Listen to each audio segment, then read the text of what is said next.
BNP chairperson Khaleda Zia চিকিৎসা নিচ্ছেন এবং চিকিৎসা গ্রহণ করতে পারছেন বলে জানিয়েছেন তার ব্যক্তিগত চিকিৎসক ও দলের স্থায়ী কমিটির সদস্য ডাক্তার AZM জাহিদ হোসেন। মঙ্গলবার ২রা ডিসেম্বর রাজধানীর বসুন্ধরায় এভারকেয়ার হাসপাতালের মূল ফটকের সামনে খালেদা জিয়ার সর্বশেষ শারীরিক অবস্থা ও চিকিৎসা নিয়ে আয়োজিত সংবাদ ব্রিফিংয়ে একথা বলেন তিনি। খালেদা জিয়ার জন্য দেশবাসীর দোয়া চেয়ে ডাক্তার AZM জাহিদ বলেন, দেশবাসীর কাছে ওনার সুস্থতার জন্য দোয়া চাই। সবাই দোয়ার কারণে এ যাত্রায় তিনি হয়তো সুস্থ হয়ে উঠবেন।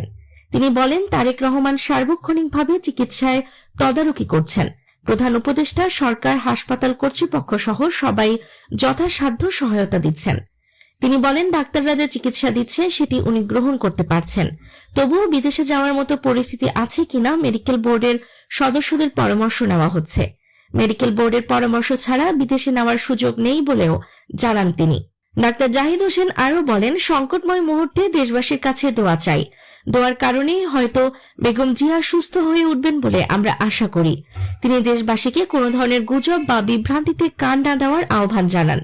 খালেদা জিয়া দীর্ঘদিন ধরে হৃদরোগ, ডায়াবেটিস, আর্থ্রাইটিস, লিভার সিরোসিস ও কিডনির জটিলতা সহ নানা শারীরিক সমস্যায় ভুগছেন।